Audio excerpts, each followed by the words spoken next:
All right, Real Sports Mafia, man. It's time to turn this thing all the way up. Welcome back to another explosive episode of the Real Sports Talk Show, man. We are live and we are locked in. And tonight we are putting the finishing touches on our 2026 NFL Draft Championship predictions here. That's right, man. We started this journey going division by division, team by team across the National Football League. And tonight, man, we are officially reached the finale here. The NFC West is on the clock tonight. The NFC West, we're going to talk about we're going to talk about the San Francisco 49ers, Los Angeles Rams, Seattle Seahawks, and the Arizona Cardinals. 4 teams, 1 division. Only one of them can finish on top of the NFC West in 2026. And tonight, man, we're breaking it all down, all 4 teams, looking at to see at the top of the NFC West in this new season. And then everybody on this panel is going to put a name on it and make their official NFC division champion predictions, man. In the Real Sports Mafia, you already know, man. You part of this show too, man. So get down in that live chat and tell us who you got winning the NFC West in 2026. Will it be the Niners? Will it be the Rams, the Seahawks, or the Cardinals, man? The final decision is here. The predictions is about to be locked in. Another Saturday night of Real to Sports football is officially underway. So let's run this thing up right here on the Real to Sports Talk Show. Can't accept the loss, I'm hard-headed. There's a little bit of madness to my method. Many falling off that fine line that I'm treading. I risk anything to be great, and I'm not letting nobody rob me of my victory. Number 1, that's what I'm meant to be. When by any means, only thing that makes sense to me, I can make nice or make history. I got that dog in me, yeah. Turn me up, big energy, got the crowd going nuts. I got that dog in me, yeah. I take on anyone, I don't need a one-on-one. I got that dog in me, yeah. I'm talking all bite, no bark. I could rip your squad apart. I got that dog in me, yeah. I take on anyone, I don't need a one-on-one. I got that dog in me, yeah. I'm talking all bite, no bark. I could rip your squad apart. I got that dog in me, so what's up? Yeah, so what's up? I told her move over. Enough of that mediocre I've been. The man since cruising around in the stroller. I got ice in my veins like a cut in Minnesota. Why not show you how I'm built? Come a little closer. Ayy, lot of heart, been smart. Aura got a glow. We can restart, give head start, still get the same result. I'm about mine. Don't you get it confused? I'm a win. All right, ladies and gentlemen, thank you guys so very much for being here with us on this Saturday night. Wherever in the 4 corners of the world you are right now, man, we appreciate each and every one of you for rocking with us and spending another Saturday night right here with us on the Real Sports Talk Show, man. Before we get this thing rolling, do us a favor. Smash that like button, man. If you haven't already, hit that subscribe button and become part of the Real Sports Mafia.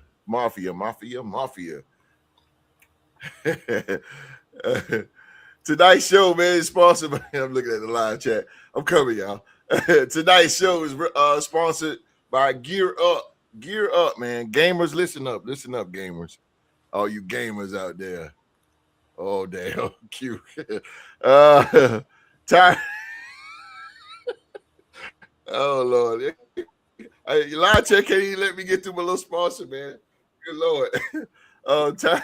Y'all tired of high ping, lag, and packet loss and all that good stuff, unstable connections ruining your game? It's time to gear up with Gear Up Booster, man. Gear Up Booster is built to optimize your gaming connection and help you deliver lower ping and whatever that is, because I'm not a gamer, and smoother, more stable online gameplay across the PC, mobile, PlayStation, Xbox, Nintendo Switch, and more. So, and here's the best part about it, man. You can try it for free for 7 days. 7 days free. Cancel anytime, man. 7 days free VIP trial. You can put it to the test. Hit Gear Up link. The link is in the description box below. And the promo code, man. Use promo code Gear Up R2 Host. It's all on me. It's all on me, man. So sign up for your free trial at Gear Up and gear up your game, man. Gear up, man. Gear up, Booster. Again, all that information is in the description box below. If you're a gamer and you want less lag and less ping and more gaming, man, gear up, man. Y'all go there and check it out. Oh my goodness. Oh man, Lord have mercy. What's up, Delton? Delton, let's go. Delton's in the building. Vikings, the Vikes. Delton is in the building. He said the Cardinals. You going with the Cardinals? Okay. All right. Roberta is in the building. Sacramento, California. The 2025 MVP, Young Mark. Host got the guns out like he can hop in. Oh boy, you know what I'm saying? You caught me by a few years probably so, bro. I gotta represent Dominique tonight. I don't have I got the Braves, but Atlanta. Oh well. I don't have a Hawks hat, man, but shout out to Dominique, man. I was watching the 88 dunk contest between him and Jordan. Holy hell. You could tell it was basic dunks because we've seen stuff, whatever, but just the camaraderie between them two, they wanted to win. And I said, let me wear this Dominique today. Let me bring it out the closet. So Dominique is in tonight. You're very missed, Q. You're very missed. You're very missed, bro. OG Supreme, what's happening? Skull Bikes. Let's go. What's up? What's going on, Mark? Mark. LJB. What's up? What's happening? What's happening? Steelers fan. I see that Steelers helmet in there. Look at that Steelers helmet in there. Oh, okay. Yeah, it's a Steelers helmet in there. Okay. Pittsburgh. Sheila Dupree is here. Let's go. Sheila Dupree is in the building. Supreme, you got work to do, buddy. Uh-oh. Yeah, you got one. Let me yeah. Open that up. Yeah. Rockstar, you the ops. Coming for you Tuesday, Rock. Coming for you Tuesday. Let's see San Bernardino, California. What's up, Skull State of Mind? D Woods is in the building. D Woods. Yeah, get that one, Supreme. You see it? I'm just getting into my that one. Whatever. Yeah, bro. Because hold on a second. 2 to 3 years. Yeah, get two of them. It's two of them in there. Two. You'll see them. But let me see which one they're in. Yeah. So, as Latino Heat is taking out the trash, yeah. Again, man, thank you guys for joining the show, man. Thank you guys for being in here. Allow me to introduce you guys. They are the stars of this show. They are what this show is about. They are they make this a fine establishment role like that. They are the main attractions. You know what? I'm gonna call they're not just the Real to Sports podcast panel. These are men of the high table. I got that out, John Wick. Yeah, they are men of the high table, ladies and gentlemen. They are the Real to Sports podcast panel, ladies and gentlemen, and give it up for them. First up, man. Y'all know right now he's working right now. He's trying to get some stuff out of here, but let's go. First up, man, this man goes this man right here, man, he was my guy. He's the guy. He's Latino Heat. He is the man behind the microphone on the Purple and Gold Bars podcast, bringing you some of the best Minnesota Vikings content you'll find on YouTube.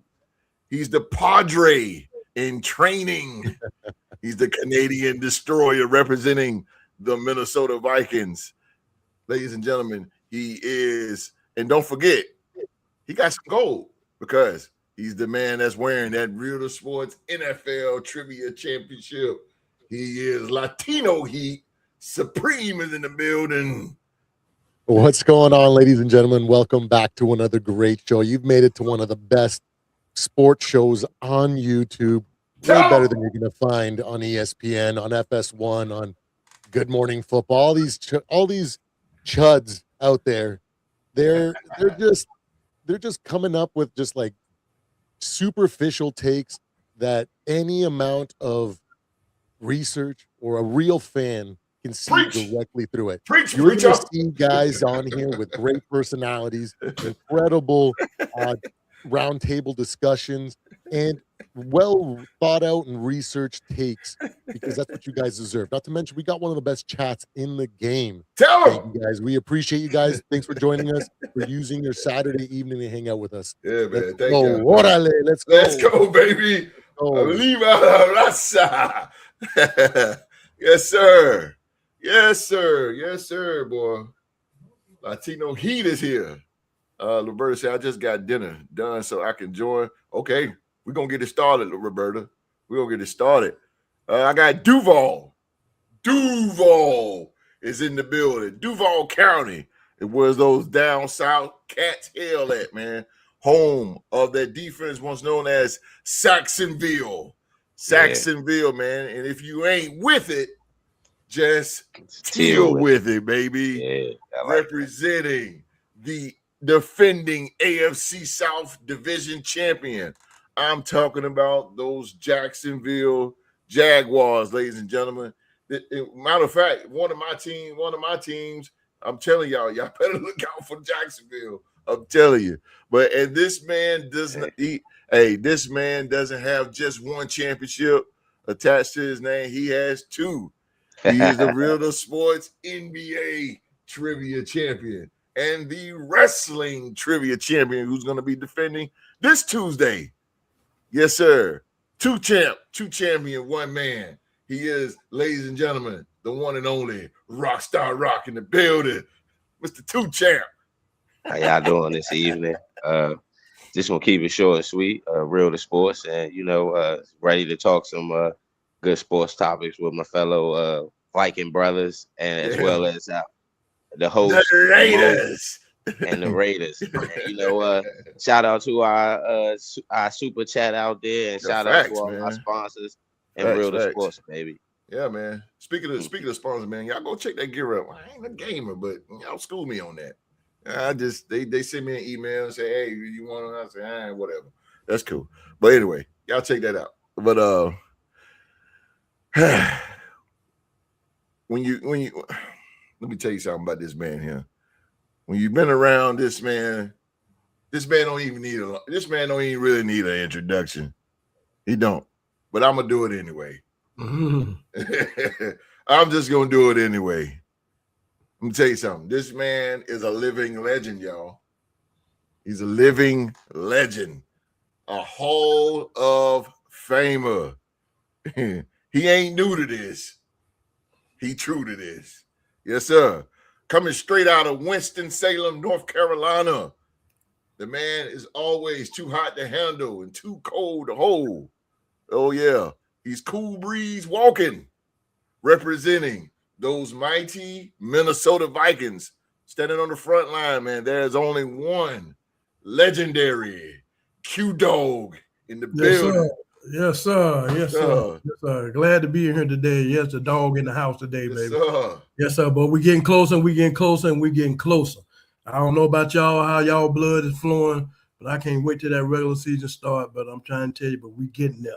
We get through this preseason. We're going to get all these cuts out the way and get this 53-man roster, and we're finna get ready to roll. Yes, we're going to have a good 17 weeks on this podcast. So live chat, come on in. I enjoy y'all when y'all come in and with your questions and everything, and we're going to try the best to answer the best way we can, and plus the topics today. So sit back and just enjoy yourself. And like I say, just hold on just a little while longer. We almost there, baby. Almost there, baby. There you go, baby. Hold on to it, man. So I got the men of the high table assembled, y'all. And I see y'all out there in the Real Sports, in the live chat. I see y'all out there in Real Sports Mafia. I see y'all. The panel is here. The Mafia is here. Saturday night is officially live, man. So let's get into this show. First thing first, man. Big shout out. Big shout out to Drew to the Game and two of his former youth football players that he coached, man. They making big moves. Number 5 quarterback Case Shaw, and number 7 they call him Big Hawk. They earned varsity starting spots for High Point Andrews, the Red Raiders. All right. The Red Raiders, man. So congratulations to you young fellas, man. You put in the work. Now it's time to go ball out, man, and show them what you got, man. Shout out to Coach Drew to the game. The work that you put in with those young men, man, starting to pay off. So shout out to those little brothers, man. High Point Andrews and High Point, North Carolina. Now, I got a rant, y'all. Yeah, no doubt, Drew to the game. I got a rant real quick. It ain't gonna be long, y'all. Ain't gonna be long. But I got to say this though. Let me put the camera on me. Put it on me. First thing first, man. Let me say this in all seriousness. I do not like. Listen, this show is about bringing people together. It's not about tearing people apart. It's not about disrespecting one another. It's not about that. I did not build this show for that. And I want to say this to the people that's watching. And I'm saying this on behalf of these men that's on this show right now. I'm talking about Supreme, Q-Dog, marking his absence too. And yeah, what's up, Tico? Yeah, it is Braves. I ain't got a Hawks. So I Atlanta. So, but and Rockstar Rock as well, man. Let me tell you something, y'all. Please don't come on here disrespecting my guys. I'm really getting tired of it. Now, some things I understand, some things you don't agree with. You may not agree with Rock, or you may not agree with Q, or you may not be with Supreme. Agree with Supreme.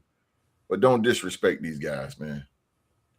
The amount of weeks I've seen that people come back and they comment, name calling, and I do not like that. You can name call me, I don't care. But when it come down to Rock and Q and Supreme, don't disrespect my guys. Don't call them any kind of names or anything like that. And we got to learn as a community to stop. It's okay to disagree with having a disagreement. You don't have to agree with everybody, but when it come down to disrespecting the person and name calling and getting personal, I got a problem with that. So again, y'all cut that out, because now I got zero tolerance for it. When I see it in the live, you're out of here. You'll never see this show again. I've been nice long enough, but like I said, when I've seen comments saying, "Oh, host, you don't know what you're talking about. Host this, that, host this, that." I don't care. If you want to call me a name, that's fine, but don't call my brothers right here. These guys, hold on. These guys right here, don't disrespect them, because they take time out of their schedule to come on here to talk sports and to entertain you as much as they can. They tired, they sick, they this, they that, they got family, blah, blah, blah. And for them to get disrespected like that, that is not acceptable with me. And I feel like I'm going to have to step in, because these are my boys. These are my brothers. And I go to war for these brothers right here. So all you tough guys out there that's talking junk about Rock or talking junk about Supreme or Q or Mark or anybody like that, y'all cut that out. Because, the reason why y'all do that is because nobody can put hands on you. Now, if you're so tough, see, there's another one. There's another one in the live. See? Mm-hmm. It's crazy. Mm-hmm. Y'all got to stop, man. Y'all got to stop. I tell you what, if y'all going to put stuff like that, put your name and your address and what state you're in. I'll come meet you. There you go. If you're so tough. Mm-hmm. Yeah, put your name and your address. Mm-hmm. Yeah. Because y'all got to stop disrespecting, man. Stop disrespecting my guys, man. Stop doing that. Stop. Because I'm about ready to put hands on you. If you're going to do that again, before I finish this, put your name and your address, because you're so tough. Because I'm tough too. So put your name and your address, your state. Let's meet up somewhere. Dark room, whatever. We don't need a whole crowd. We duke it out. How about that? I duke it out. These boys, it's been a long time. Long time. But don't disrespect my guys, man. Y'all stop, man. Y'all stop disrespecting my boys, man. Rock and Q and Supreme, they work too hard to be on this show, man. They deserve a lot of respect. Please don't do my guys like that. I don't care what you do to me. I don't care. I've been calling everything but something, but don't do my guys like that. All right. Capiche? Because if I catch your ass doing it, you won't see Real Sports no more. All right. All right. And give me your name and your address if you're tough. All right, cool. All right, back to the show. Had to get that off my chest there. Mm-hmm. Yeah, I had to get that off my chest there. What's going on, Tico? You know it, baby. What's going on, man? Tico. What's up, Tico? Yeah. Tico's cool, Supreme. Tico's cool. That lefty. Oh, lefty's good, Supreme? Can't hear you. Yeah, he's one of my guys. I met him in real life. We've golfed together and everything. He's a cool cat. I see. Okay. Yeah. All right. Because as I was talking, I seen that and I was like, see? But Roberta said, if I disrespect anyone, I apologize. No, you fine, Roberta. No, you fine. It's just trolls on here that come in here and they try to sabotage the show. Yeah. And I don't care. Talk about me, but don't talk about my boys, man. Don't talk about the podcast panel. Don't do that. Because you talk about them, you talking about me, bro. I'm about ready to throw hands on you. For real. And we can do this shit out right now. I don't give a fuck. Let's go. Let's go. Sorry, Supreme. I tried, bro. I tried. It's just me. Don't do that. Q Dog, what up? What's up, T? What's up, baby? T-Cole, baby. Skull. Yeah, okay. You cool with it. All right. So Supreme cool with it. That's a cool break. Appreciate you, bro. Man, it's a little custom. It's a little custom, man. I try to red and yellow with it. Only red and yellow you ever see me with. Because I don't do that Kansas City Chiefs shit. No, sir. It's the only red and yellow you ever see me with, bro. No. Hell no. Good to see you guys again last week. I do recall you guys breaking down the NFC. Bengals, Steelers. Yes, sir. We did. Yes, now we're going to break down the AFC West, man. NFC. NFC. I'm sorry. Appreciate you, Q. Hey. No, I'm supposed to be only the lefty in the building. Okay. I got you, Supreme. Okay, I just seen your message. Okay, cool. All right. I just want to get that shit out there, man. I'm getting tired of that disrespect, bro. Yeah, I'm tired of it. But let's get to a football discussion. I'm trying to. I love picking the podcast panel's brain because I think these three guys, man, I got a lot of respect for them, and I like how they be coming. I said, damn, let me start doing more discussions with these guys, man. So came up with another one here. And Real Sports Mafia, you're more than welcome to comment as well. I really want to hear what you guys, Tico and everybody else out there, I want to hear what you guys say too, man. But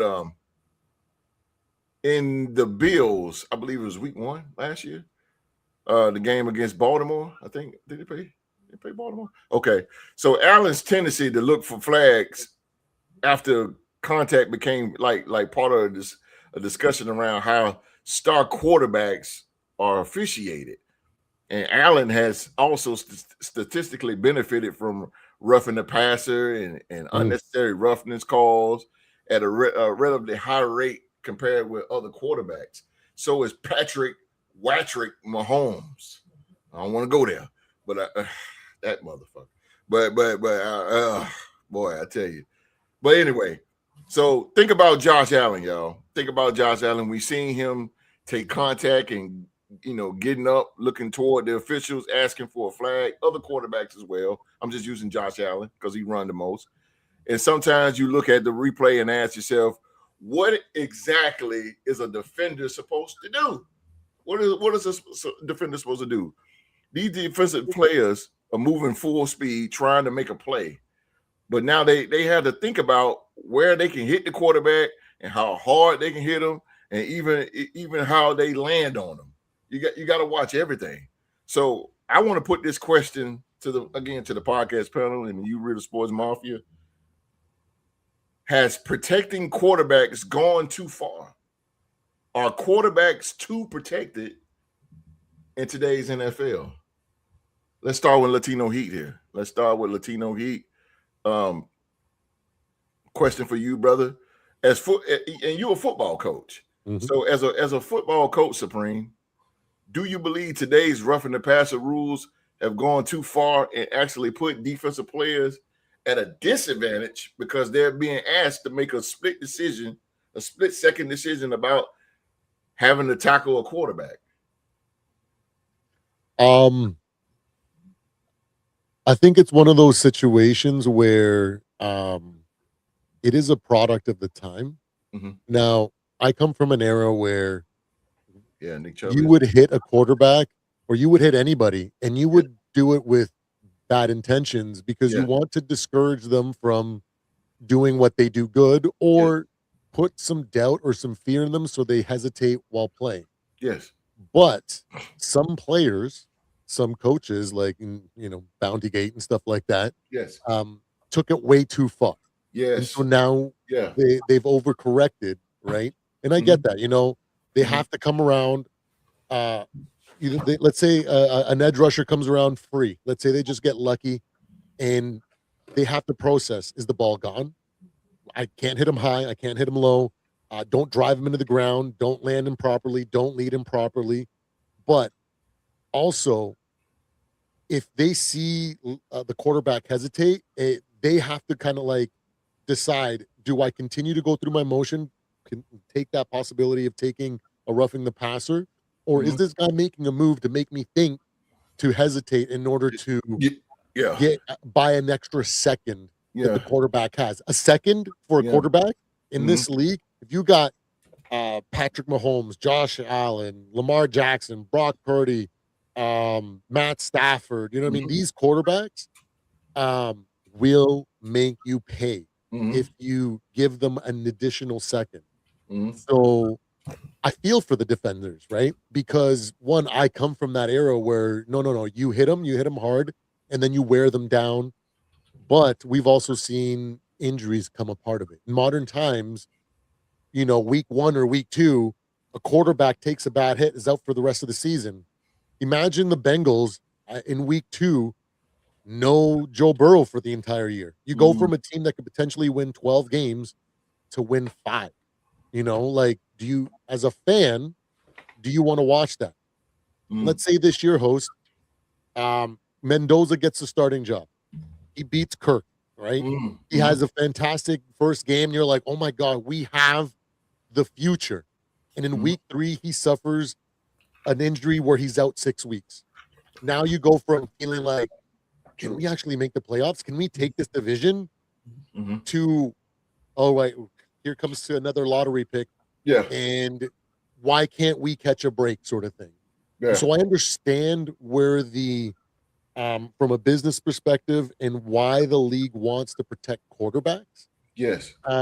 Because some of these markets, man, like Josh Allen goes out for the season. You think Buffalo Bill fans are showing up and well, maybe the Bills Mafia might actually still show up breaking tables and stuff and might be selling out regardless of who the quarterback is. But you know what I mean? Like if Drake May goes out, do you think the Patriots fans are going to be showing up in masses? Do you think if Sam Darnold gets injured in week 2, do you think Seattle's going to be showing up? Yes. Like it's just a thing that affects the bottom dollar. And when profit becomes a motivating factor in how they make these rules and decisions, it gets to where we are now, where there's so many rules. And I get it. I feel for the defender. I'm an O-line coach, but I still feel for those defenders because they have to make these split-second decisions. And some of these guys, like guys in the NFL, these guys are some of the most premier athletes in the league. Yeah. They are moving at such a high rate of speed that you can't react sometimes. And if you do react, you're giving the ability for Lamar to tuck and run and go for 40 yards. So what do we do? I think both things can be true at the same time. I think that We can definitely say that the roughing the passer penalties have gone too far. Yeah. But at the same time, I can say that we need to protect the quarterbacks because this affects viewership. It affects the league, right? So, I'm gonna go on this. I'm gonna go with the defenders, even though I'm an offensive guy, O-line coach. I prefer the offense, even though I have a great respect for defensive players. I just I think it's too much to ask for these guys to be able to react at that. Like I don't know, these guys are on the cutting edge of athleticism. I don't know if they have there's much more talent or athleticism that can be unlocked or developed to be able to play at the level that they potentially can and still make these fraction of a second decisions in order to not affect the game and give some of these elite quarterbacks the opportunity to make them pay. Because then, and we've seen it, there's been plenty of times where a quarterback will fake the slide and the defender just pulls off. Yeah. And then he runs for an extra 5 or 10 Yeah, years. hell yeah. Right. What's the name did it? And then somebody Pickett. else comes in and hits him as he's going out of bounds, and people lose their minds. And I'm like, the quarterback faked the slide first to go for an extra 5 yards. At that point, it's the quarterback's fault that he got smoked. So I think, yes, we can definitely say that it's gone too far. Roberto agrees with you. It's so difficult to be able to narrow down what to do with it for it to be even for both sides. If that Holy shit. She Roberta agrees with you, Latino Heat. She agrees with you, and I agree with you too. I agree with you too, goddamn. So let's see what Rockstar, my man. And I want to ask y'all this because three, about two of y'all be on the same team. So, but y'all quarterbacks play out of the pocket. My quarterback don't play out of the pocket. So I definitely want to hear from y'all from this. But so Rockstar, again, your quarterback, Trevor Lawrence, who's a pocket passer, but he's known for a big guy, 6'6". The guy can run. We all know Trevor Lawrence can run, right? We agree. He can run. He can run that goddamn ball now. Yeah. But all right, Rockstar. So quarterbacks are among the NFL's biggest stars, highest paid players, right? Do you think the league protects them because player safety demands it, or because protecting star quarterbacks is ultimately better for the NFL's business and television product? Okay. And it's crazy when I seen this question, I started to think how I was going to answer it before we started, the show and whatnot earlier today. But I would say it's a little bit of both because, it doesn't stop the NFL from giving the Jets or the Giants live national televised games. Good point. The Jets and the Giants are in big markets. So a lot of they big market teams get those national televised Sunday night or Monday night games against other big market teams or teams within, the conference. So I feel like it's all about how they're protecting those quarterbacks that are in the big markets. Like if you may see now Dak get a lot of calls now. At first that he wasn't getting in the beginning of his career. Trevor's getting some of those calls that he wasn't getting in the beginning of his career. But we're not in the same market as, the Cowboys and whatnot as far as, the franchise and business-wise in the NFL. True, but Roberto. if you look at how they protect Mahomes, how they protect Josh Allen, right? How they even protect Matthew Stafford, right? They're protecting the guys that are and even to some degree Justin Herbert in the case because our defender last year got fined for a hit that was literally a legal hit. It wasn't and the only reason that they made it, they said that it was unnecessary roughness to Justin Herbert. It's because his legs went up in the air when he got hit. So I know you guys know the hit from Green. Yeah, I know exactly what you're talking about. But me and you talked about it. Yeah. He shouldn't have got fined, and they were trying to suspend him for it. But he took the fine and whatnot. But That's a good example. That is a good example. I feel right like there. I just feel like it's based off of the market of where the team is, because they don't protect the quarterbacks that play for the teams that got that are in big markets but got subpar quarterback play. Right. Like for example, Cam Ward ain't gonna get the same calls that you're gonna see Good call. Matt Stafford. You're Good not call. gonna, or Jared Goff may get. Mhm. Let's say, for example, and even CJ Stroud. CJ Stroud won't get the same calls that some of these other quarterbacks get, even though that he's a proven quarterback in a big market. Mhm. We didn't see CJ Stroud get knocked out of a game when he played against the Jets, not some years ago. Mhm. So, and even look at Bryce Young. He's not gonna get the same calls. No. So, and I look at it, and even within now they're gonna, and even in certain areas they're gonna have to protect these quarterbacks. As far as I know, them getting hit in the head, Mhm. things of that nature, I can understand that. But if a D lineman is running and he just pushes the quarterback, Right.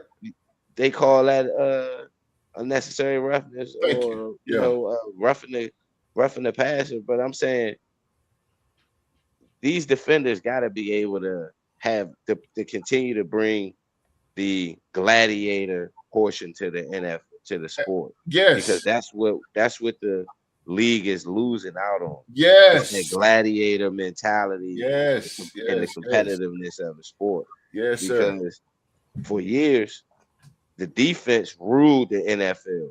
Yeah. Majority of people was watching the NFL just to see how Good point. defense was going lay it to somebody that was a big offensive team. Yeah. We used to love watching the Ravens and the Colts go at it, because you knew that it was going to be a chess match between what Peyton Manning was going to do and what Ray Lewis was going to do. But it was within the trenches and the hitting that allowed you to continue to want to watch the game, and the physicality with seeing Darrelle Revis lock down your favorite wide receiver on a Sunday. You can't get that no more. You know, they're taking the gladiator portion out of the sport slowly by slowly, and it's starting with the quarterback. Yeah. But I get it. You make a schedule 5 months before the season start, and you gotta fill them viewers. If you book the Chiefs and the Chargers on a Monday night, and Justin Herbert, the only one that's playing, and Patrick Mahomes not playing, you're gonna lose viewership. So. Yeah. At the end of the day, it's all about to me, I feel it's a little bit of both, about the money wise and what market your quarterback is. God damn. See, that's why I love bringing this kind of content to you guys.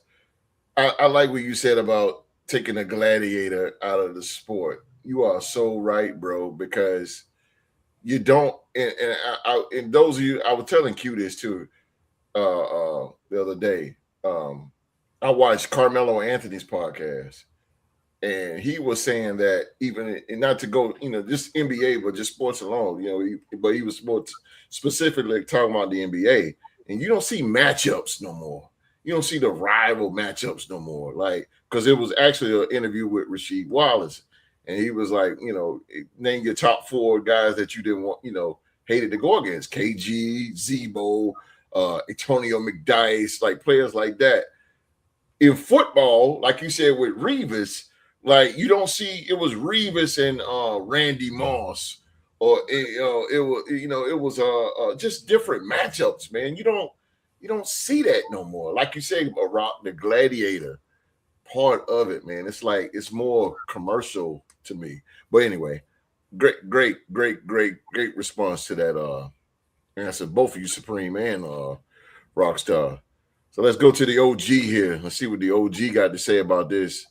Q, now Q, you watch football through generations, and when quarterbacks, you watched when quarterbacks took hits that would immediately just probably draw a million goddamn flags these days.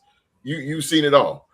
So has protecting quarterbacks made the NFL a better game, or has the league taken away too much of the physicality that made football what it is?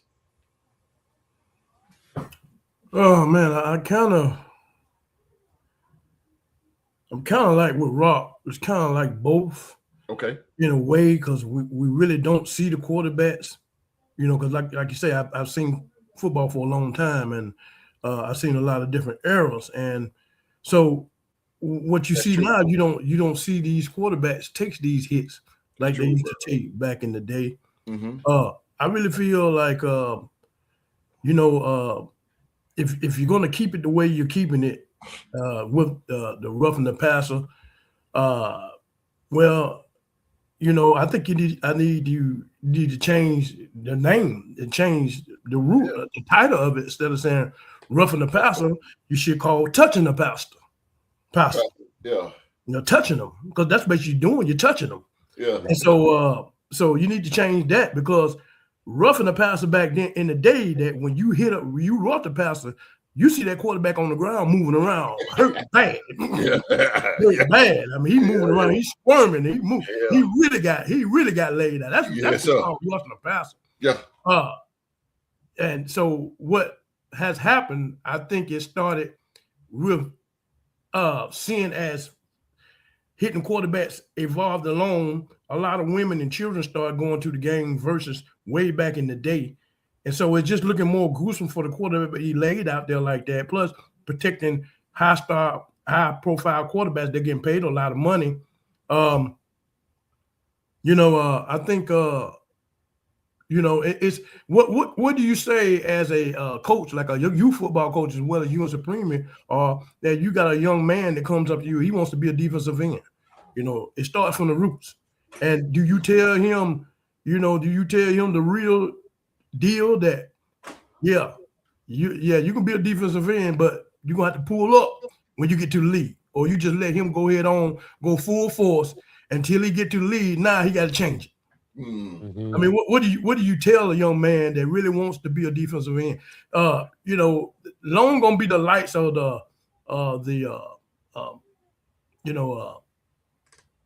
Deacon Jones. I agree, Tico. Deacon Jones. Yeah. Who are all the other great pass rushers? Mean Joe Green, Dick Buckus, Charles Haley, Mike Singletary. Yeah, all your. I go on with that shit. Bruce Smith. You know what I'm saying? They didn't have to deal with these type of rules with quarterbacks. They do now. But now you guys coming up that play defensive end, and I just don't. To me, I really feel that. Since you don't see it as much, you really don't really pay attention as much, because it has kept the game going. But as far as a defensive end, I really don't know what to do. I don't know what they do when they get there. You know what I'm saying? Can you put that tattoo hit on them? Can you put them to sleep? Can you put them out for games? It depends on that type of player too. There you go, Tico. Yeah. I just don't. It just football is not. It's just not football no more. Football is supposed to be that everybody on offense get hit. Mm-hmm. Everybody's not exception to the rule. Yeah, it shouldn't be that. It shouldn't be that. I back in the day, I seen Phil Simms get hurt so many times. Man, I didn't understand. I didn't think that man was gonna make it. Giant Elway, bro. Every time he turned around, he was getting broke up. Man. I seen Joe Montana, you know what I'm saying? Yeah. But back in the day, they used to pull an ambulance on the field and come get you. Yeah. They caught you off now. They put you under the blue tent and all this other kind of stuff. Ronnie Lott, Anthony Dixon. And all these players like this, man. I just really feel that's when football was football. Yeah, sir. Now we got to protect these quarterbacks, and so with 32 teams, they're trying to get a high-fire pro quarterback for each team. So each quarterback is going to hostile starting quarterback is going to be protected.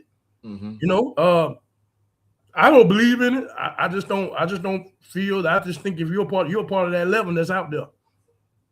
And if somebody get a clean hit on you, so be it. What a defensive guy supposed to do? If that's the case, if you're gonna keep it like that, then you keep the quarterbacks in the red jerseys. I agree with or that. better yet, Let them play with no helmet, no pad. Put them on a white tux and tell them don't touch them. That's you know, right. keep it clean all game long. You know what I'm saying? If you want to go that route, you know what I'm saying? So what's used to have the quarterback in it? And the one that really should take away, they need to come together, NFL committee. They need to come together. That one, the roughing the passer when they brush the face man. Yeah, man. They got on with that shit. You gotta get rid of that one, man. Yeah, man. That one's just ridiculous. That's crazy. Look, Q. This is what happened today, Q. It was the Browns and the Bills. So Shador steps back, right, Q? And I don't know who it was, but they slung their hand. You know, you can't hit nobody in the hand. They slung their hand trying to get at him, and it hit Shador in the head. It hit him in the head. But Shador, he broke out of it and still made the pass, but the illegal hands to the face, right? If you call illegal hands to the face, you got to call that to the – it was so bad that the announcers was just like, yo, that's a roughing the pass because you can't throw your hand and then hit somebody in the helmet. It literally whacked Shador in the head, bro. And they ain't called nothing. And they were just like, oh, that should have been a flag. Like, but what they did was they called holding on Cleveland. I don't understand it. Like, if you call illegal hands to the face, why he did not call when Shador got hit in the head? But they call holding instead. And the holding wasn't even 2 seconds. It wasn't even a physical hold. I don't understand the officiating in the NFL. I just think that rule, if you're not on the ground in pain, then they shouldn't call it. Yeah. I mean that's rough. That's really rough in the past where you have got drilled to the point where you're just in so much pain. You know, you're moving around and all. Roberta's seen that. Yep. Yeah. So I just don't. That's just the way it goes these days.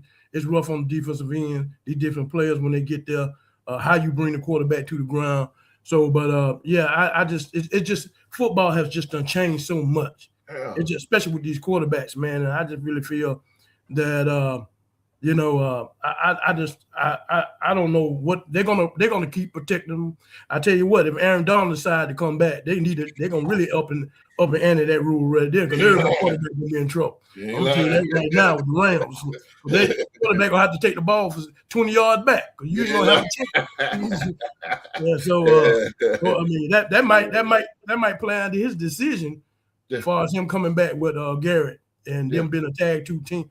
Being a tandem on that defensive line, giving quarterbacks hell. And so I just really feel I would like to see that. Don't get me wrong. I would like to see it. Yeah. I really would. Yeah. Because that would be a nightmare for every team that faces them. Yeah. And so I just these rules, man, they just tickle me every time, man. It's just something we got to deal with. As football goes along, these quarterbacks gonna get protected. It's bad for the commercial side of it, the money side of it. They want to see these players play a 17-week game. They don't want to see them get hurt. And certain players can get away with it. Certain players cannot, you know.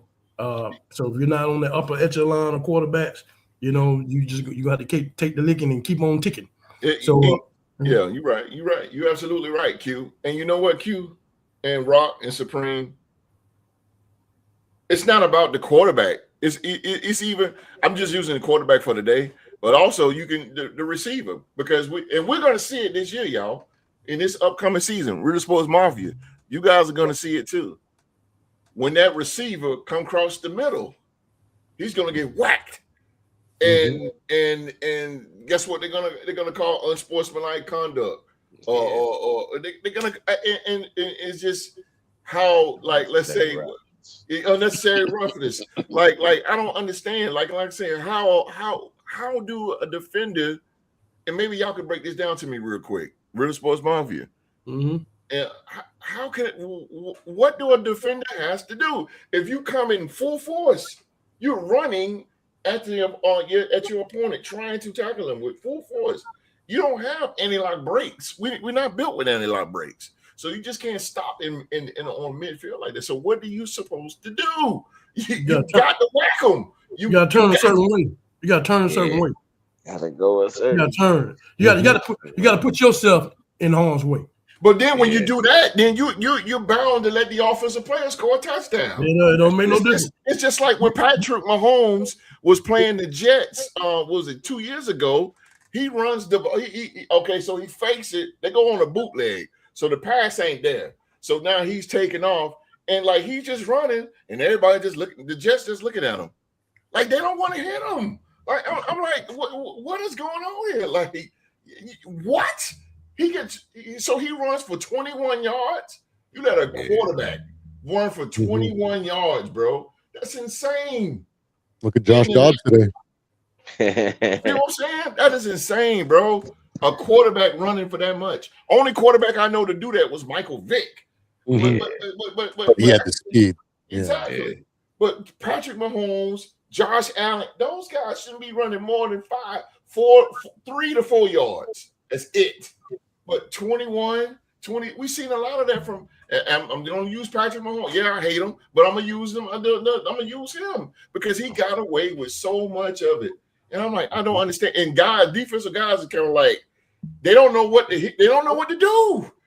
Because if they tackle him, especially in another call is, and we're gonna get to the NFC West, y'all. But especially when they're going out of bounds and then you hit them. Like I understand sometimes. But if your momentum is going out of bounds and you hit them, I mean, what am I supposed to do? You just got to tackle them a different way. You got to like leg tackle. But you're not trained for that. You don't. I know, but there's the exception to the rule. There's exception to how you tackle. Because if you tackle them the way you're talking about tackling them, you know what's going to happen.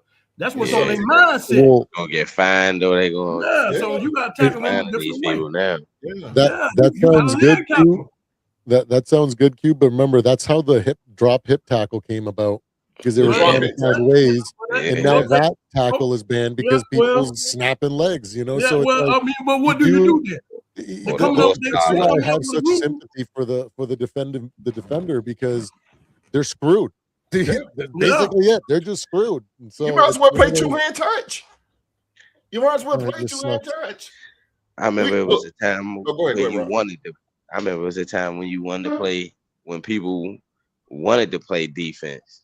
Yeah. When you wanted to play football, you wanted to be on the defensive side of the ball just to make that impact. But now it's like that's gone now. Everybody want to be a quarterback or a wide receiver. Yeah.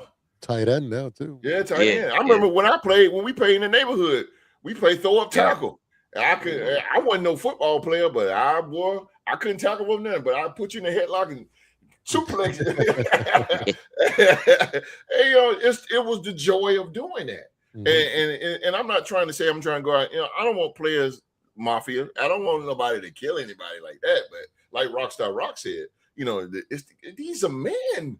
These are 200-300-pound men, professional athletes running full speed, trained athletes. I'm like, so if one running out of bounds and the other one, and then boom, he hit him at the last second. Like, God damn, like it's nothing personal. All right, in the end of the day, the game just got. I can't say what I want to say. But Profit is making choices in the rules, which is crazy, bro. It's just crazy, man. You can't do it. You can't tackle. You can't tackle. You can't hit receivers over the middle. You got to be careful with that. You got to be careful how you land on them. You got to be careful.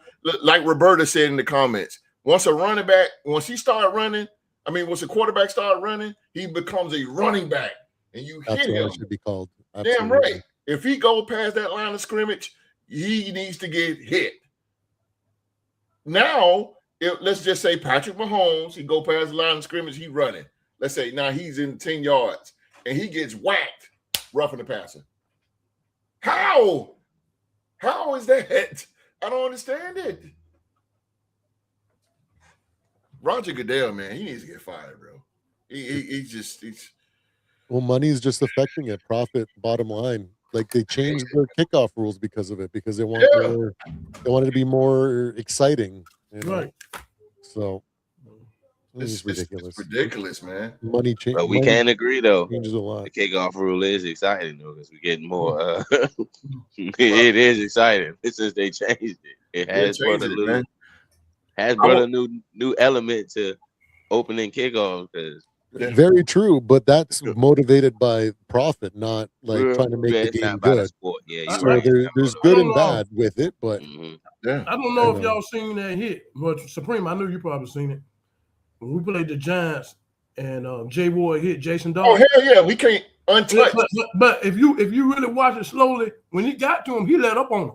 He did. He let up on him. Yeah. He was supposed to put 2 or 3 broken ribs on him. Brother, he was coming full speed. He was coming full he smoked speed. him too, even when he let Full up. speed, bro. Yeah.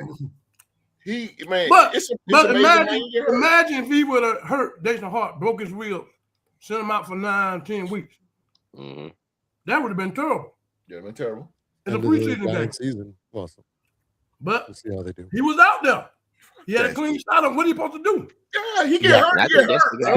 He hit him with gave up the good sack technique though. Shoulder. He led with the shoulder, head to the side. If you watch him, when he got there, he was coming full speed. But when he got there, he slowed a little bit. Then he just thrust into him. And he still. He laid him out. Oh man, that was great. My God. That was Jackson Dart, ladies and gentlemen. Yep. But that was a legal hit, right? You talking about the hit in the preseason game, right? Yes, sir. Yeah, he didn't go all the way with him. Yeah. He would have killed him. He'd have killed him, bro. Yeah. And it was like Brian Dawkins coming off that. Oh, if he would have lifted, Lift the feet on the arm, sparing him. If he'd have lifted him, he'd have been perfect technique. It was good technique. It was great technique. It was a hit, and I really wish they would have called something. Well, I would have been really pissed. I'd have goddamn flew to New York. I'd have been mad, bro. I didn't think that boy was gonna get up, but I really didn't. But I didn't think he was gonna get up. But I thought I was telling Q this, man. You don't see stuff like that nowadays. Mm-mm. You don't see hits like that, man. No, you don't. Damn. Let's back in the 80s and 70s, and yeah. You see it all the time. But you know what though, and I know things have changed, but back then we had the final score was 3-0. Yeah, because you had good tackling. It was 3-0 back then, 6-0, 7-0 back then. You don't see no 7-0 now. Hell no. Absolutely. No, you don't see that. You don't see that now. Boy, I tell you, I can't stand it. I know I'm going to see a whole lot of it this year. I see it. We see it every year, y'all. Mm-hmm. We just a podcast. We just a podcast complaining, but NFL ain't gonna change anything, man. No, the thing. Make it worse. No. Q, do you remember that receiver that was paralyzed back in the 1970s? Yeah, Darryl Stingley. Hell yeah, by Jack Tatum. Jack Tatum for the Raiders. Hell yeah. Yep. Yeah, hell yeah. Mm-hmm. Yeah. And then George Atkinson, when he put the hit on Lynn Swann, and Chuck Noll tried to sue the Raiders. Mm-hmm. He tried to sue the Raiders because they said we was hitting too hard. Yeah, I remember all that shit back in the day, man. They see, like I said, back in the day, they football was man's sport. Well, that was real football back then, man. Yeah, hell yeah. And y'all by y'all team, Rock, you had Saxonville. Saxonville was no joke. Y'all had the Purple People Eaters. We had the Raiders. We had the Soul Patrol. I'm trying to figure out where they get all that tape from back in the day. Oh, watch out now. Watch out now. Go ahead on. Go ahead on now. Run around like mummies around that motherfucker. Go ahead on now. We ain't gonna tell nobody about that. Elephant. Y'all had the elephant glue back then, right? Yeah. Raiders was using that. Yeah, that was Belindikoff. Belindikoff had all that damn sticker. Well, stick them. You see nobody got there. Stick them all over the jersey and all that. That's some bullshit. Yeah, they got them stickers. When you talk about the pads and everything, that was Gene Upshaw. And Ty Christensen. Fingers taped up and all that shit. Hell yeah, the Raiders, because they blood all in the crack of the fingernails, all that shit. Lyle Lizelle, he used it for a cast because when he go up in him, as soon as he hiked the ball, they go forearm. They can go forearm up in you. Wham! Yeah. Right up in your, all up in there. Yeah. Wham! Just like that with them pads. Yeah. Yep. The Raiders started it. I'm not. I don't care. Deacon Jones, the head slap. Oh hell yeah! Yeah, he coming down. Slap the hell out of your head. Yep. Slap the head, boy. Yes, sir. Yeah. Bruce Smith used to do it. Bruce Smith used a horse collar before they had stopped him, man. Bruce, hey, grab your horse collar, your ass. Get back here. Bam! Woo! And again, ladies and gentlemen, we're not trying to say we don't want nobody to get hurt, but as a defender, you're doing a job to stop the other team from. You just can't touch them and then they stop. No, you got to put some physicality on them. You got to. Great discussion, y'all. Great discussion, man. I'll be bringing these back to back on the show. Mafia, thank y'all for participating in it, man, as well. Holy hell, yeah, that thing will piss me off, bro. I know and that's part of the season, man. I'm gonna be mad because I don't like that. And if I'm watching a Vikings game or a Jacksonville game, I'm like, man, that's some bullshit. Like you can't hit this dude. I can't, bro. That shit makes me mad because it's like, I don't even want to watch it now. Every play, yellow flag, yellow flag, yellow flag. Pass interference. They don't even know the difference between pass interference. They call pass interference when it's not. And then they don't call when it is. Mm-hmm.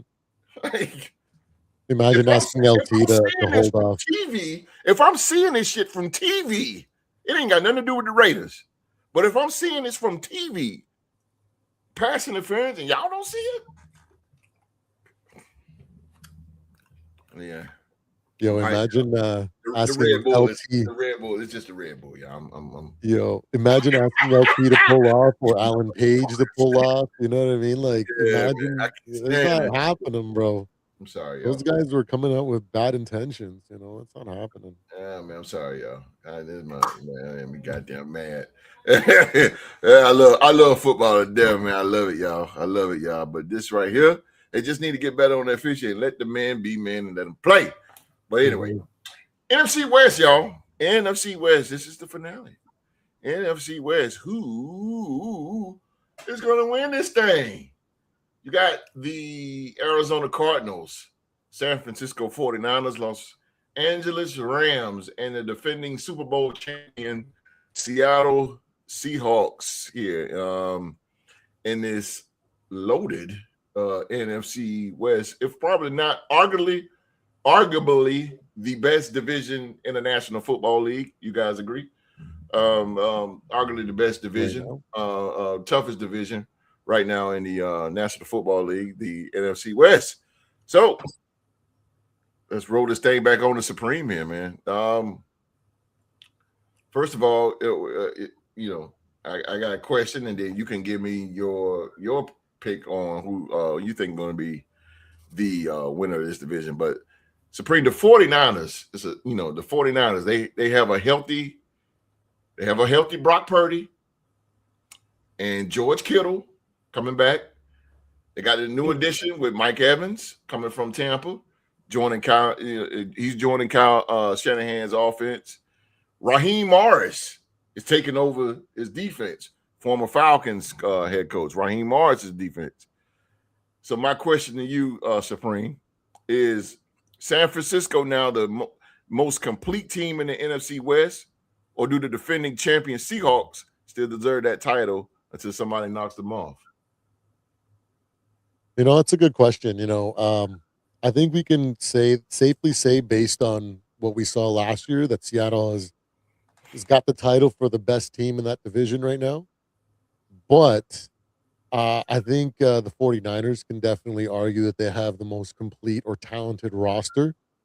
And I also think that the Rams could also make the same argument, right? Mm-hmm. Those two things aren't necessarily the same thing. Okay, the best team in the league or the most talented or the most complete team, two different things.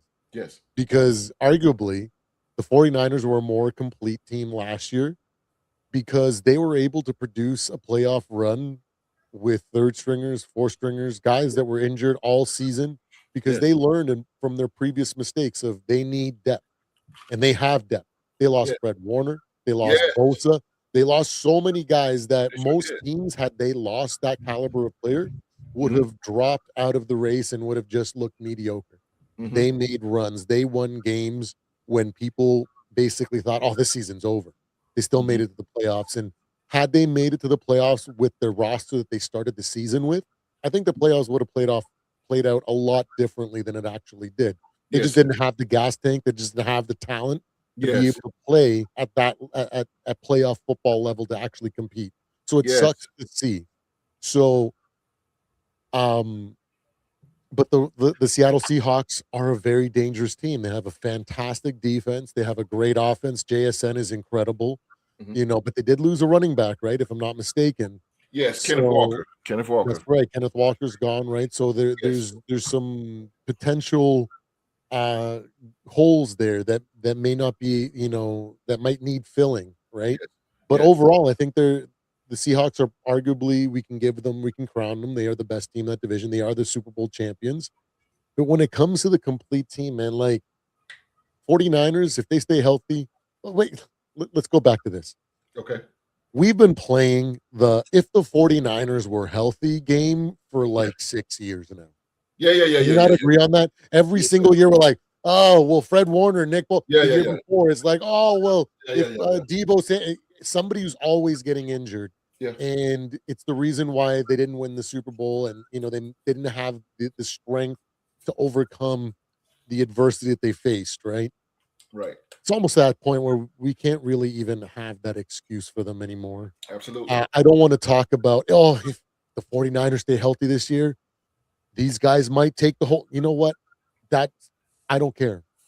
I don't care. Availability is the best ability, right? Yes, So, sir. Yes, sir. Yes, sir. um, at some point, somebody's got to look at the GM and be like, why are you bringing in guys that are injury prone? What is going on with your athletic staff, your rehab, your trainers? Because we talked about this a few weeks ago. Like, not every single trainer group, medical staff on every team isn't equal. Mhm. It takes a lot to prepare a team or train someone to be able to do what they need to do, but Yeah. also to be able to withstand the punishment that comes with playing at that level, right? As a personal trainer, especially if you've lifted and you've lifted in elite levels of strength, Olympic lifting, powerlifting, the process and your recovery is almost more important, Yeah. because if you don't recover, if you go in with tight muscles, if you go in without a full 100% recovered body, Yeah. you increase the likelihood of injury Right. drastically. It's not just a little bit, it's exponentially. If you have a tight hamstring and you're going out there and you're trying to stop and go, you're trying to go from 0 to 100 as fast as you can, you're going to pull that hamstring. It's just inevitable. So I'm looking at the 49ers now. That's not an excuse for me anymore. Now I'm looking at it. What are you doing wrong that Yeah. is allowing for your players to get injured? Now Yeah. I get it. Not every single injury that they've had has been because of their body breaking down or being too much wear and tear. There have been some really bad injuries like hits and stuff like that where you can't avoid. Yeah. Any football player is going to injure there, but there are a lot Yeah. where they're non-contact injuries because their bodies are breaking down, right? Right. So that's not an excuse for me for the 49ers this year. Um, I can argue till the cows come home how talented that roster. If they have future Hall of Famers on their Yes. roster, especially Yes. on defense, Right. so the argument is there that they could be the most complete team. Yeah. But I'm going to throw the dark horse in here. I don't think it's either one of them, honestly. Okay. I'm Okay. looking at those Rams, The Rams. bro. Yeah. Yeah. Matthew Stafford's coming off a Scary as MVP hell, season. bro. Okay, Yeah. Yeah. we have arguably the reigning defensive player of the year in Miles Garrett, 23 Yes. sacks last year. He like I've said this before. This Miles Garrett is so good Yeah. that opposing teams game plan for him. They didn't game plan for Aaron Donald. They No. double teamed him a lot and tried to Yeah. slow him down. There was no game planning for Aaron Donald. It was just let's slow him down and create the opportunities that we can. Yeah. Miles Garrett is a different type of dude, man. Yes, And sir. now when you look at their offense, Puka Nacua, we can't say that he's just a really good receiver now. Last year, he missed games, and he still led the lead in receipt. I think 1,700. I think he was the receptions, or I think he had the most yards, right? If I'm not mistaken. Yes, sir. With JSN. Yeah, he was the number one guy, right? Number one. Yeah. Then you got Devontae Adams on the other side, which even an older Devontae Adams, it don't matter. You put him up against the number 2. You double team Puka. Devontae Adams is going to eat. So that offense is ridiculous. Also, Supreme, you got Tutu Atwell. Tutu Atwell. They got a lot of competent second and third receivers. Hell yeah. The receiver, the offense that they have with the receiving core is what KOC built when he was there. Yeah. Where every receiver needs to know every other receiver's routes as well, because they rotate Puka and look for the mismatch, right? So every receiver has to know what Puka's running, what the number 2 receiver they're supposed to do, even the number 4, because if they get rotated, they cannot be off. If not, Puka can't do what he can. Right. So that's just because of the complexity of their offense. Now you have Matthew Stafford and Sean McVay. Sean McVay is modern day one of the best quarterbacks, best coaches that we've seen. Oh yeah. Let's not forget that last year Puka Nacua got injured early, and what did he do? He didn't just go, okay, well, we're just going to have to run Devontae Adams and use him like we use Puka. No, he's too smart. He went with a 3 tight end system. He's so smart that he can come up with different ways to beat you, and they did extremely well. Their defense is insane. It's really good. Let's not forget that first game that they had against the Seattle Seahawks, where they turned over Sam Darnold like 4 times, right? They're no joke. So if and they've made additions in the offseason. They've gotten young guys that can play really well. I think the most talented or most complete team, I think it's the Rams. It's neither one of I don't think it's the 49ers or the Seahawks, even though they're right at their heels. Because, and let's not forget, I didn't really mention that Aaron Donald. I was more focused on Myles Garrett and how dominant he is. Yeah. What happens if he does come back? That defense becomes a nightmare. And I don't care how good Sam Darnold is. I don't care how good Brock Purdy is. What do you do? Do you double team Aaron Donald and let Myles Garrett run wild? Or do you scheme Myles Garrett out and let Aaron Donald run wild? Because you can't use your personnel to scheme out Myles Garrett and then expect to be able to double team him as well. Yeah. So at that point, if he decides to come up, and he's been practicing, he's been there at training camp, right? We don't know if it's official that he's going to come back yet, but if he does, bro, hands down at that point, if he comes out, that's the most complete team in the. I don't know how the hell you guard that. Like it's holy shit. I mean, as a, and I'm glad you said that, Supreme, because I mean, honestly, and I ain't the sharpest knife in the drawer, but I wouldn't know, bro. With 2 dominant, I think that's why the Giants in the 80s was so dominant, because you had Lawrence Taylor and Pepper Johnson, and they're gonna hit you with Carl Banks. He's gonna hit you, he's gonna finish you off.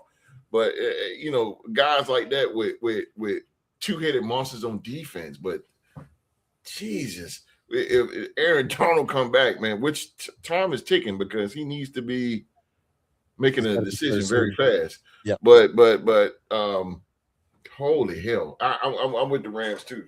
We got to play the Rams. Bro. I don't know. I don't think we're ready for that, because they first of all, they got a lot of experience. They ain't really do shit in the draft, but get Ty Simpson from Alabama. But they ain't really do nothing. They didn't need to. They really didn't need to. But interesting you say that, Supreme. Interesting. Speaking of Rams, let's go to Rockstar here. The Rockstar, the Rams. The Rams already have, like Supreme said, like the Rams already have Sean. They have Sean McVay, Puka Nacua. Right. Now you add you add game changing defender like Myles Garrett, with the possibility of Aaron Donald coming in returning, if Darnold actually come back, Rock, would you immediately make the Rams the favorites to win the NFC West and potentially the NFC, or are they just still, or is still too many questions? I mean, it's pretty tough because we all know in the NFL, you know, a team can be great in the regular season and then get to the final game and lose. You've seen the New England Patriots go undefeated in the regular season, get to the Super Bowl and lose. Yeah. So regardless, I know adding Aaron Donald is going to be a big piece for that defense, but at the same time, you know, it's a gauntlet. 17 weeks is a gauntlet. It is a gauntlet, and then it's also going to pertain when are they going to insert Aaron Donald into the lineup. Good question. Because even though he hasn't had training camp, he's been it's easy to, you know, train from home, but you're not really doing the same conditioning and workouts that your teammates are going through. So I know it's going to be. I know he ain't going to just start on week 1. When Aaron Donald come back, he gonna come back when it fits where he wants to come back. As far as how I feel with the team, they can probably be 6-2, and one of their defensive tackles may go down. He probably gonna pop up then. I don't see him coming in and starting week 1 for the Rams because it's a lot. Like we can see, yeah, Joe Flacco got off the couch and was able to lead Cleveland into the playoffs. But what did he do the next year though? He was, you know, he wasn't with Cleveland no more. So the opportunity is there for Aaron Donald to just plug and play himself into that defense. But at the same time, is he gonna know the calls, you know, certain things that they may, you know, want to go about, but at the same time, you know, he a Hall of Famer. All they may do is just tell him, man, move this guy out the way, get to the quarterback. Yeah. So, but it'll be nice to see though how they gonna line both if he comes back, if and when he comes back. Yeah. How they gonna line them up together? Like, because both of them being lined up on the same side, that's where a lot of quarterbacks will not be able to sleep at night. That's true. What's up, King? What's happening? Imagine he ends up saying no after all this. My goodness. That would be funny though. That would be funny. I don't want to see it. I mean, because he don't need it. You know, Right. He's already a Hall of Fame. He's already tackle. Yeah, exactly. So it's not like he needs it. But if, you know, opportunity knocks forever, you know, opportunity knocks. They're gonna give him an opportunity to go back out there, make $6 million or what, extra $6 million or whatnot, $8 million, you know, because I think if he comes back, he'll get signed like around the veterans merit. Yeah, veterans merit is $6 million. So, you know, it's not like they're gonna sign him for 2 years and whatnot. No. But I think the Rams will be the prohibitive favorite in the NFC if he comes back. They the prohibitive favorite without him. Yeah, it's true. You know, and that's just based off of them adding pieces before Aaron Donald, McDuffie coming over. McDuffie, I forgot about him. They took two of the corner. They took two of people from Kansas City to show up that defense because that was their problem. Yeah, cornerback. They couldn't stop wide receivers. You know, right. And so Rock, if let's say if they do sign Aaron Donald, absolutely, would that make them? Would you say, as a Jacksonville, not even a Jacksonville fan, as an NFL fan, right? Would you be like, okay, they going straight, they focusing all teams? Don't get me wrong. Yeah, all 32 is straight going Super Bowl. They want Super Bowl. I got them winning. I'm not to cut you off. No, you're fine. I got it as far as to get to the next one. To answer both questions. Okay. I got the Rams actually only losing 4 games this year. I got them going 13-4. I can see that. And winning their division. And then it'll be the Seahawks probably. The Seahawks are probably going to lose maybe 3. If they go 13-4, the Seahawks gonna go necessarily 12-5. I agree. I agree with that. I believe that that San Francisco, they're gonna be able to get 11 wins or whatnot. It's gonna be a tight race for that second spot. Yeah. And I even though the Cardinals gonna come in last, I got the Cardinals winning 8 games this season. I can see that. Because they're gonna have a 4th place schedule. So they're gonna have some 50-50 games where their quarterback play, or if a team coming there sleeping on them. Defense is okay. I don't know about y'all, but I pay attention to them 4:00 games. Damn right. A lot of times it's been teams that come into Arizona sleeping, and they get dogged walking like the first half and the beat Cowboys them like 35 or something. The Cowboys, Arizona beat the brakes off the Cowboys, bro. They be up like 28-7 in the first half. Hell yeah. It was the Cowboys. Defense bro. be opportunistic. I know exactly what you're talking about. So I got them winning 8 games. I got the Cardinals winning 8 games, but they're gonna be 4th, and I think they're gonna get a job over. They're gonna allow Jacoby Brissett to guide them through the first half of their season, but I think they're gonna turn it over to Carson back, because they got a good running back in Jeremiah Love. So if I was them, I would lead on him. And Jacoby. The defense. And the defense, the defense is okay. Not being able to turn the rock over. Yeah, boy, I mean, he got good playmaking decisions. I would take Jacoby Brissett over Geno Smith. Oh, absolutely. In my opinion, twice on Sunday. Oh hell yeah, he can manage a game much more. Oh hell yeah, oh yeah, man, yeah. And if you tell him, hey, go out here and make plays, he's much more explosive. Throwing the rock than Geno. Oh yeah, absolutely. Even though Geno had a good preseason. Yeah, fucking bullshit. Yeah, Geno needs elite pass protection because he needs to go through every step of his progression. Because if he misses one thing off his progression, it's a wrap for him. House call.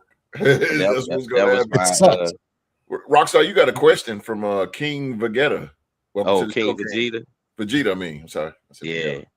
No. He said, do you think Sam Darnold is better this year? I mean, he got to have fewer turnovers, right? What you think, Rob? One thing I will say with Sam Darnold will make him better this year is he will have to go back to how he was with Minnesota with the less turnovers. Because I remember when he was with Minnesota, he had a good 10 or 11 game stretch where he didn't throw a pick. Yeah, that's right. And whatnot. Right. So in order for him to necessarily take that next step forward, because a lot of people feel like Sam Darnold's gonna come back down to earth after last season and the season that he had with Minnesota.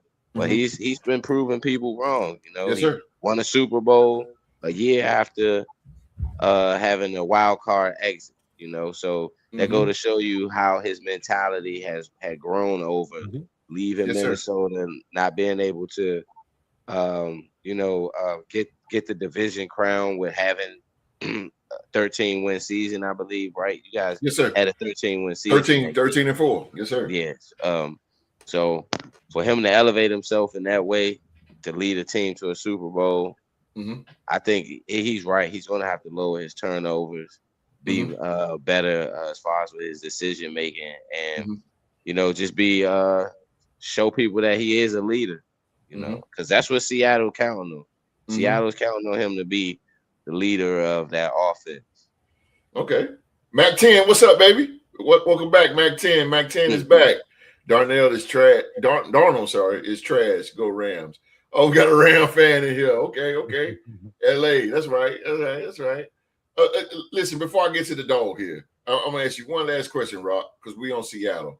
Okay. Kenneth Walker is gone. Went to the Kansas City Chiefs. So how's that running game you think going to be in Seattle? Because now Chardonnay, Zach Chardonnay, is the number one, and they drafted your boy out of Notre Dame, Jadarian Price, who's he's a beast. Jadarian Price is a beast, bro. Jeremiah. Jeremiah. Yeah, he's a beast. So how you think that run game is going to be? It's going to be, up there like how Kenneth Walker had it, or what? How you think it's going to be? Well, see, the difference, I would say the difference in their running game this year is kind of like going to be how, like, I compare with my squad, Jacksonville. It's going to be like a running back by committee.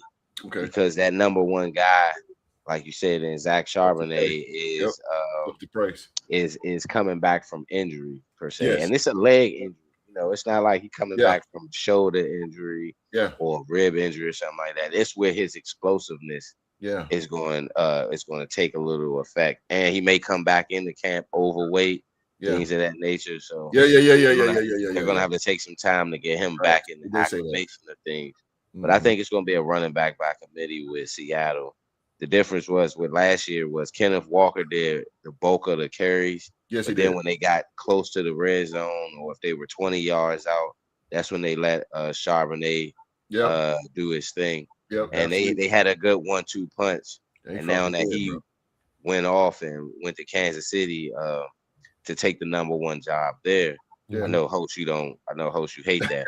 But, I hated it too because I'm like, man, they just gave this man the Super Bowl MVP. Like, bro. He chased that bag. Achilles and whatnot. Kansas City gave him money that he couldn't refuse, bro. He just couldn't refuse it. So. But it's gonna be running back by committee. Yeah. Charbonnet, until he come back, I think they're gonna hold the mold there. Yeah. And Mike McDonald is gonna allow Sam Darnold to be able to move the offense. They picked up Emmanuel Wilson too from Green Bay. Those of you who don't know him, Emmanuel receiver. No, running back. Oh, okay. Yeah. I know, and it's funny because I know his grandfather. I know Emmanuel Wilson in Roanoke, Virginia. I see him every other week, and that's his grandfather. He work at Lowe's. It's crazy. That's crazy. But I'm destined to see. Here got another question.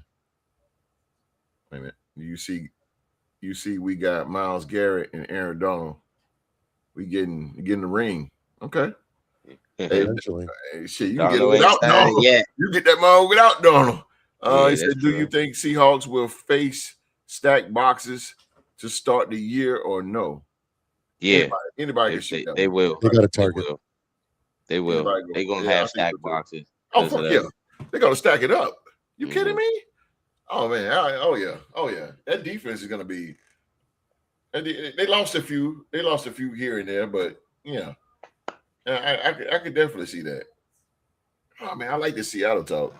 All right, Q, you've been waiting patiently. Here we go. The dog. Now the dog. Those of you who don't know, Q Dog is the oldest on this panel here. So you've seen a lot of great teams and championship defenses over the years. With Seattle coming off a Super Bowl championship, the Rams added Myles Garrett, 49ers getting healthy and reloading. Which matters more in winning a tough division like the NFC West? Having the most explosive offense or having the defense that can take over games when it matters? Which one? Which one you think? The way they're stacked in this division, I think whoever's going to have the better offense, I think the defense will be there for each of one of these three teams. Yeah. I look at the NFC West as just like the NFC North, but the NFC North have four teams that can compete well with each other instead of NFC West as being three. We all on this panel cannot argue to say that if we see when the games will start being played, and whenever these three play each other, we cannot never say this was a sorry game or this was a boring game. Amen you can't never say that. Amen to that. You can't say that. I mean, that's going to give you 6 games of excitement. Ooh, what you talking about? That's going to give you 6 games versus our 8 games that we're going to give in the NFC North because each team is competitive. So that being said, that's why they made the moves they made. Each of these teams is because they're gearing up for each other. That's going to make it more better. And so, you just don't know. Yep. To me, you just don't know, man, because I'm big on divisional games. I'm not going to throw the Cardinals all the way out. I think they still can surprise these teams because they know them. So I don't think these teams should take them lightly. So, but these other 3, Seattle 49ers and the Rams, I mean, when they play each other, man, it's just gonna be like a playoff game every time. Yeah. Every time. That's 6 games. Yeah. A playoff that we're gonna see. Mm-hmm. And so you can't sit there and tell me when each one of these plays you're gonna turn that TV. Oh, hell no. You're not gonna do it. You're not gonna do it, man. It's just too competitive. Mm-hmm. So that's my take on the NFC West. I can't crown nobody. I really can't, because they're just too competitive. Mm-hmm. It's just too. They made right moves, each and every last one of them. Mm-hmm. And so I don't know how it's going to go, but I know they're going to compete with each other, and they're going to give us excitement for 6 games when they play each other. Mm-hmm. So and it's gonna be like a playoff game every time they play each other, and I'm gonna be on it if they don't play too late, because they're out there on the West Coast. Yeah, kidding, bro. So otherwise, that, man, we can expect 6 games of excitement out of these 3 teams. Yeah. And so I really can't crown who I can say that's gonna come out of that West, because it's gonna be really competitive. Let me ask you something about Seattle. To go back to Seattle, like I did Rock. Q is how you think Cooper Kupp is going to perform this year? Because I believe he's on I think it's his last year in the contract. I believe. Let me check. Well, how do you think he's going to perform? Well, he kind of remind me of Ricky Prohl. Holy shit! I heard that word. He kind of he like John Madden used to say about Ricky Prohl when he played for the Rams. When you need that clutch first down, or you need that catch, to propel your team. They go to Ricky Prohl, and Cooper Kupp is like that. That's when they need that certain catch. He ain't to the point where he ain't gonna woo us all game long. He ain't gonna do that. It ain't in him no more like that. He might get a game or 2 or something like that every now and then. Yeah. But when we need that clutch, that's the man. The experience, know how to, yes. And been around and know how to put the team on their back.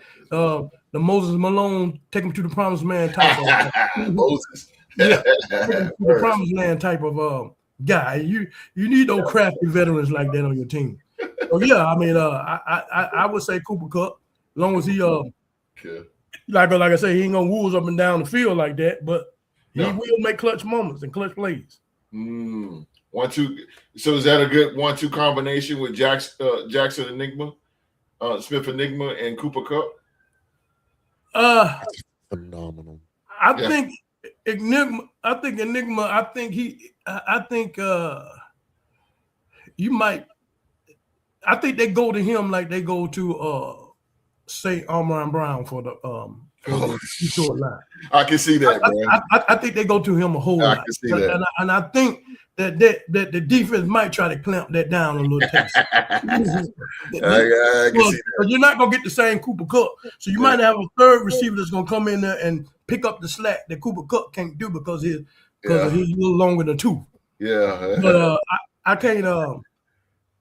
can't say that that's really a good 1-2, but because Cooper Kupp is not the same man he used to be. Right. But I think that with that running game, a Price coming in there, and with that defense, he got that defense in his back pocket.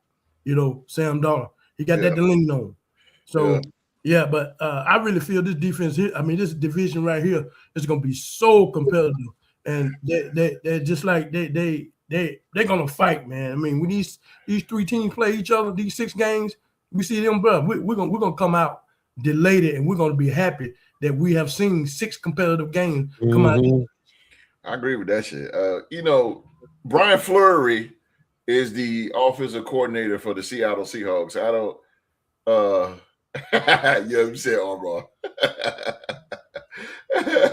But Brian Fleury. Those of you who don't know him, he was with San Fran. Mm-hmm. He was the running back coach or coordinator, something like that. It's his first time as an offensive coordinator, but he knows that 49ers team, so by him coming over, man.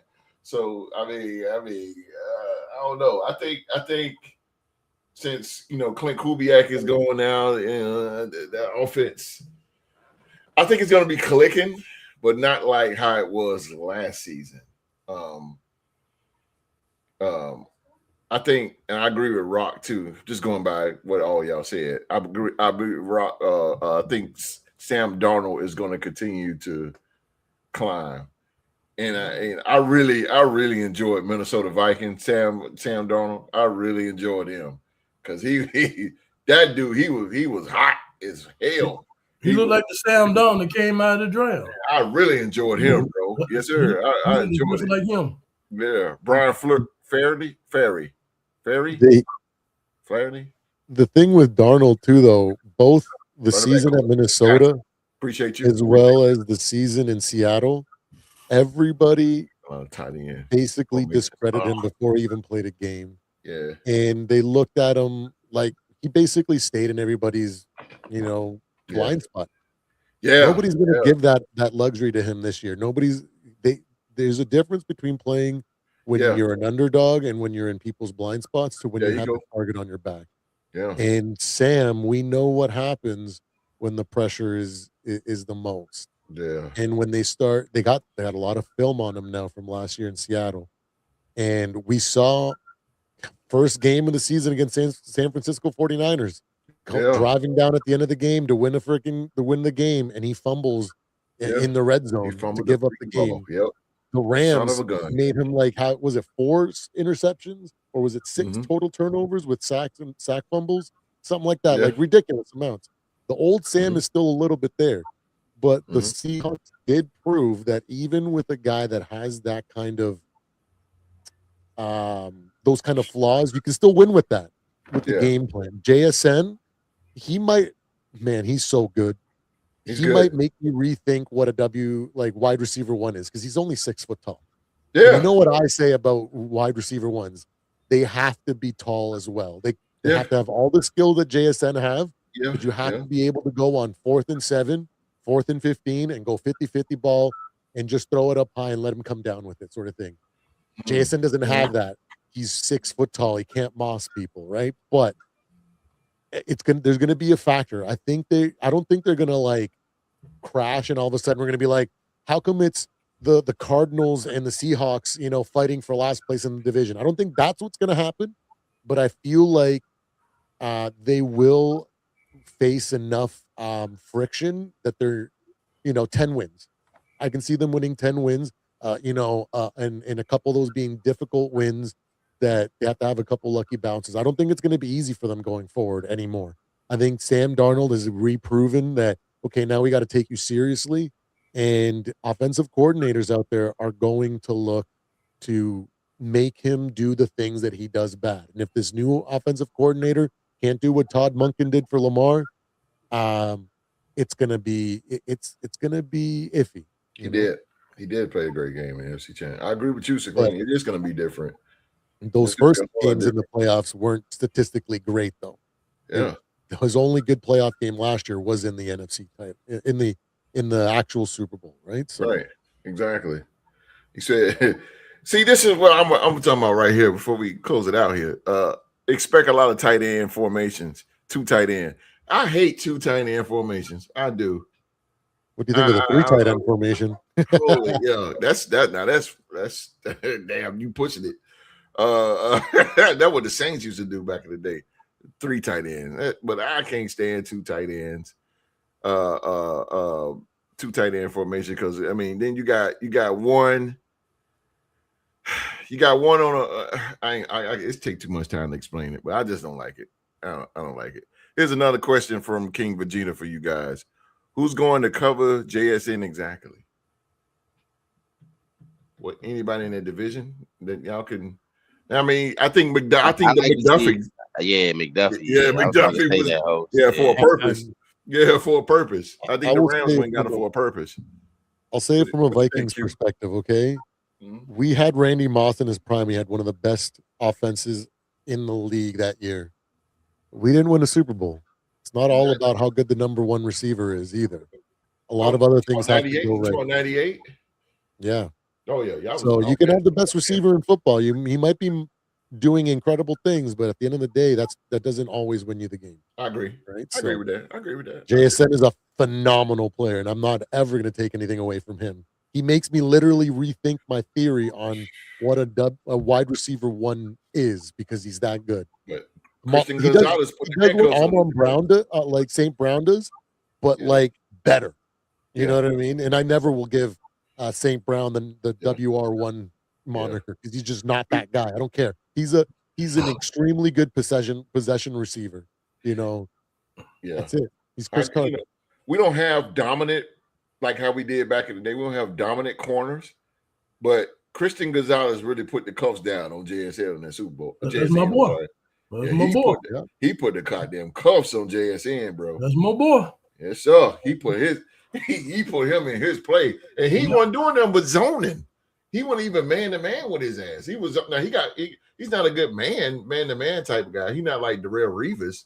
Revis Revis will get up in your shit. Like he get up in you. That's how he shut you down. But zone, you can kill because he ain't got speed like that. But fucking Gonzalez, that dude right there, man, they got to put some respect on his name, Christian Gonzalez, bro. He said, "Is Shaheed the best returner?" I like the questions tonight. Parker Washington. Yeah, Parker Washington. Yeah. I like Parker Washington. I want him to come to the Raiders. He could easily be our wide receiver one. But yeah, I agree. Parker Washington. I think Shaheed is one of the top though. He is fast as a mother. He is fast, bro. Oh yeah. Oh, absolutely. But he was the only one all season. Oh yeah, absolutely. Shaheed, yeah, Shaheed. Turpin from the Cowboys. The Cowboys, yeah. Turp got the speed, bro. Yeah, he fast. Yeah, he fast, bro. And let me tell you something. Speaking of Cowboys, y'all been watching them Cowboys, man. I know a lot of people don't like them, but man, I tell you, I'm not gonna lie either. If that defense can catch up with that offense, they're gonna be good. Yeah, they're gonna be good, bro. That defense is gonna be pretty good, but I don't know if it get on the level with that offense, they're gonna be dangerous. Yeah, got them Cowboys, man. They coming. But it might be a talented dumpster fire this year. Hell yeah, they got Von Miller. I mean, I know Von Miller 38 years old, but I mean, still, and your boy Clark, they're front. They got some boys up front, boy. They got some fronts now. Cowboys ain't gonna be nothing to sleep on, bro. And I think Cowboys can get in that 10, 11. They're gonna get double-digit wins, bro. I can see it. If they can get that run game together, I know everybody like, I think they're gonna beat that division. I think they're gonna be Philly in that division. Ride with them. On paper, I've seen they've improved. I'm just like, bro, it's the freaking Cowboys, man. They just do Cowboy things. I know. Stephen A. says it. He's just wait 1 minute. Just wait. Disaster waiting to happen. Just relax. Cowboys are gonna come back and show you who they really are. Well, man, I think this is going to be a meaner Cowboys team. They're going to be a little. And when I mean meaner, meaning they're going to be a little bit more aggressive coming in, and so they should, man. I think I know people ain't going to agree with me. But Dak Prescott, to me, man, I really always like Dak Prescott. He just can't get the job done. But if CD Lamb and your boy George Pickens can pick up that offense, man, because they're going to be throwing probably 80% of the time. Mm-hmm. So and especially because Schottenheimer, he likes to throw the ball. He likes to throw the ball. So. Oh man, we gotta see, man. This is good Lord. It's gonna be a good season. That's another thing that the Seahawks can't rely on. All the teams that were supposed to be better and give them a challenge, were bad last year. Yeah, remember the Lions weren't as good as what people thought they were. The Eagles, right? So all these teams that would have given them a hard time just weren't that good last year. Yeah, this year they might be. So. Can they handle it when the whole league is doing good? You can kind of argue the same thing for the Patriots. They got lucky with how weak the AFC was. You know what I mean? A lot of injuries and kind of gave them the opportunity to get to where they were. So I don't think they're gonna come back. I don't think they're going back to Super Bowl. The Patriots, no. I don't think so this year. It's like I said with the Knicks. The Knicks not going back to the NBA Finals. No. No, I don't know, man. If anybody can do it, though, I feel like that dog right there, Jalen Brunson's got it, man. The Knicks had a cakewalk to the NBA Finals. They did, but cakewalk. Brunson has that ability to when you need a bucket, he just turns in, like, he gets angry. True. He puts the team on his back. He will put incredibly tough shots down where you go, how did he make that? And if you have that ability, that breaks other teams. You know what I mean? You go up 7 on them, all of a sudden he puts 2 threes down or 3 threes down, and they're up by 1, and you're like, what the hell just happened? Yeah, this guy just dropped 3 tough, like either like moving threes, contested threes, and he still dropped them. You know, like, what do you do? Yeah, like, so he has a little bit of Jordan in him. We'll see next year how he does, and if he comes out and he brings them to the finals, or even does a deep playoff run, I'm gonna be quite impressed with that, man. I would be impressed, but I think it's a guy by the name of Jason Tatum. He's gonna come back. He's ready to come back, and he's coming back healthy. Jaylen Brown's gone. The East is a lot. He's gonna take over. I think that because he was trained by Kobe, bro. Jason Tatum, man, he got Scotty that Barnes mamba in his ass. Yeah. Kawhi's over with y'all now. Sixers. Oh yeah. Well, like the East is kind of stacked. Yeah, it's kind of stacked now. It's good. It's good to see. Basketball season will be back in October, so we will. I'm excited. Definitely see that, man. Yeah, man. Slow this thing down for y'all, and a little goodbye music here. But it's good to see. Good to see, man. Good to see. It's football, man. Boy, goddamn, boy, I'm excited, bro. I say I'm not a preseason guy, but just watching it today, I seen the Vikings and the Ravens. Man, the Vikings defense is off the goddamn chain. Boy, even with them boys, let me tell y'all, and not because of Q and Supreme, but I'm gonna tell y'all, the Minnesota Vikings defense is gonna put people on notice, bro. I'm telling you. God damn. they like, and they everywhere. They everywhere, bro. Like Flores. They everywhere. They are something else. We need to go back to 4 preseason games though, because like so many backups. There's not a lot of starters playing, and it's gonna hurt some teams. Watch NBA. I refuse to watch NBA until LeBron James retires. Go James. Shit. They're gonna retire till he's 60. Still trying to catch Jordan. Never getting closer. Oh man. I feel bad for him. Oh man. Oh boy. I tell you. Football, you gotta love it. You gotta love it. All right, ladies and gentlemen. Can we speed it up now? Let's see if I got some speed up. So it's part of putting everybody to sleep. I don't know about this, but that's that baby making. I don't want to play this. That baby making weather. Rock's like, I don't want to play no baby. Another one right now. I don't want to play no baby making joint. The missus hear that. Yeah, no. I know, right? I don't want to play no baby making joint.